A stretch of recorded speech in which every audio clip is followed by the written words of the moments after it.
Hey there, welcome to Please Don't Coach Me, the show that likes to pull the curtain back on the coaching industry. I'm Lauren LeMunyan, a master certified coach with over 4,000 hours coaching hundreds of leaders in various industries. And I'm also a mentor coach for other coaches. So I see the ins and outs. I hear the quick and dirty, the nasty stuff, the brilliant stuff, and I want to share those insights with you because whether you're a coach, whether you're thinking about a coach, or whether you have worked with a coach or want to in the future, you need to know these things to make better decisions about how you engage in the coaching industry and what is cool, what is kosher, and what is just ick. So today, we're going to talk about something that really just grates on my nerves. This is going to be a little bit of a event session, shall we? It's the NPR coaching voice.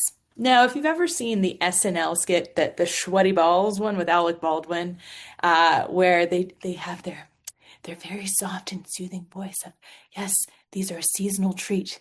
That is like the stereotype of what coaches sound like. And there is a whole crop of coaches that sound like this, no joke. I'm like, do you sound like this in real life?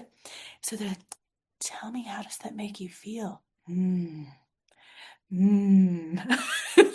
I want to laugh, but I also want to be respectful. But this is where I think people get a bad taste in their mouth for coaching because it comes off as so just fake and condescending almost.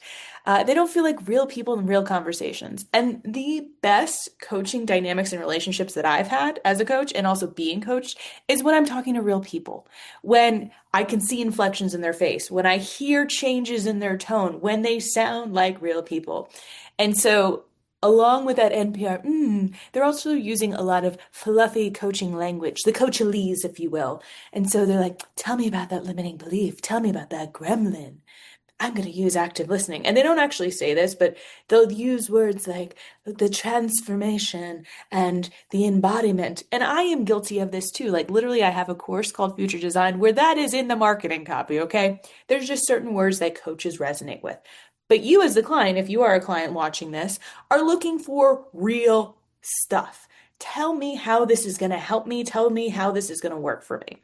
So let's work on actually talking to people. Let's work on actually being where the client is and using the language that they use. I want to feel less stressed. I want to feel more productive. I want to have healthier relationships. I want to actually enjoy my life. That is very different than what are the limiting beliefs that are holding you back? Because here's the problem. When people get into this woo-woo, if you will, and I'm down with woo. I'm down with the Wu-Tang forever, woo-woo-tang. But when you get so stuck into that, you're saying a lot, but you're saying nothing. And that is where the problem is. So if you were taught to speak like this in coaching school, please stop. If you do this naturally in your everyday life, please stop because it's real annoying. You see this a lot in the wellness space too. It's an affect on a voice because I guarantee those people don't sound like that when they're pissed off. So use your natural voice. Be a real person and say what it is that you actually do and how you work with people. We got to stop the whole even I hate it. I have a whole wall of hats that I feel like I can't wear anymore because of the whole life coaching space. They all have those wide-brimmed hats. And now I have about 20 hats I can't wear. So maybe I just got to just embrace it and do it on my own. But the reality is be your own person.